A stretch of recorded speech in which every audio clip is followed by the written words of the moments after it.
मैं अपने mummy papa के साथ शहर के एक बड़े घर में कुछ ही दिन पहले रहने आई थी।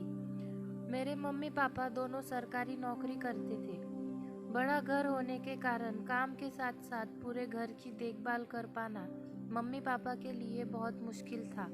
इसलिए हमें एक नौकर की ज़रूरत थी। फिर एक दिन पापा के एक दोस्त ने अपने किसी जानने वाले लड़के को हमारे घर काम के लिए भेजा।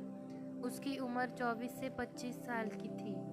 जब मैंने उसे पहली बार देखा था, तब से उसकी मेरी तरफ देखने का अंदाज से वो मुझे बिल्कुल भी अच्छा नहीं लगता था। लेकिन वो घर का हर काम बड़े अच्छे तरीके से करता था, इसलिए मम्मी पापा ने उसे घर पर काम के लिए रख लिया। एक दिन जब मैं स्कूल से घर वापस आई तो मैं काफ़ी थका हुआ महसूस कर रही थी। मैं अपने कमरे में आकर कपड़े बदलने लगी।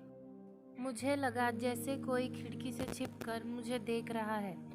मैंने पास जाकर देखा तो मुझे वहाँ से किसी के भागने की आहट महसूस हुई। फिर मैंने देखा खिड़की के बिल्कुल पास ही नौकर हमारी गाड़ी साफ कर रहा था। वो मुझे सर से लेकर पाँव तक बहुत बुरी नज़र से देख रहा था और लगातार मुझे घूरे जा रहा था। उसी दिन मैंने मम्मी पापा को उसके बारे में बताया।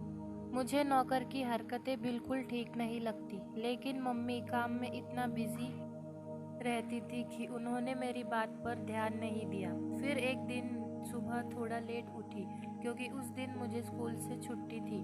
मम्मी पापा काम पर जा चुके थे। मैंने अपना काम ख़त्म किया और अपने कमरे में पढ़ने के लिए बैठ गई।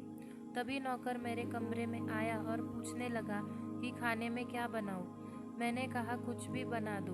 फिर कुछ देर बाद वो खाना बनाकर लाया और मैंने बिना सोचे समझे खाना खा लिया। खाना खाते ही मुझे कुछ अजीब सा महसूस होने लगा और मैं बेड पर लेट गई। फिर कुछ देर बाद नौकर मेरे कमरे में आ गया। मुझे बहुत तेज़ नींद आ रही थी और मैं बेड से भी हिल नहीं पा रही थी।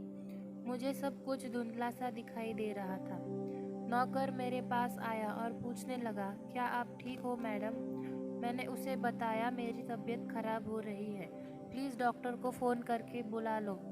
तभी वो मेरे करीब आकर बेड पर बैठ गया और अपने कपड़े उतारते हुए बोला, डॉक्टर की क्या ज़रूरत है मैडम, मैं खुद ही आपको ठीक कर दूंगा। इस दिन का इंतज़ार तो मैं बहुत लंबे समय से कर रहा था और इसीलिए ही तो मैंने आपके खाने में नींद की दवाई मिलाई थी। इतना कहते ही वो मेरे पास लेट गया और मेरे सूट में अपना हाथ डालकर ऊपर नीचे सभी तरफ फेरने लगा। मैं ना चाहते हुए भी उसे खुद को छूने से रोक नहीं पा रही थी। मेरे शरीर में तो जैसे जान ही ना बची हो। तब उसने मेरे पूरे कपड़े उतार दिए और मेरे ऊपर लेट गया। फिर अगले ही पल मुझे हर तरफ चूमते हुए उसने मेरे साथ गलत काम करना शुरू कर दिया। मेरे लिए यह सब बहुत दर्दनाक था और मेरी हालत बहुत ख़राब हो चुकी थी, इसलिए मैं बेहोश हो गई। फिर जब मुझे होश आया तो मैं हॉस्पिटल के बेड पर थी। मम्मी पापा मेरे पास थे और मम्मी लगातार रोए जा रही थी। तब मैंने धीमी सी आवाज़ में मम्मी से कहा, मम्मी मैंने तो आपको पहले ही बताया था, लेकिन तब काम के चक्कर में आपने मेरी बातों पर ध्यान नहीं दिया। आप दोनों मेरी खुशी के लिए ही तो काम करते हो, लेकिन काम के चक्कर में आप इतना खो गए कि मेरी सुरक्षा की जिम्मेदारी आप भूल गए। तब मम्मी पापा अपनी भूल के लिए हाथ जोड़कर रोते हुए मुझसे माफ़ी मांगने लगे और उन्होंने मुझे बताया नौकर को पुलिस ने पकड़ लिया है और उसकी इस घिनौनी करतूत के लिए वो अब उम्र भर जेल में ही सड़ेगा। कई बार हम कुछ बातों को छोटा समझकर नज़रअंदाज कर देते हैं, लेकिन वही छोटी छोटी गलतियाँ किसी की ज़िंदगी बर्बाद कर सकती हैं।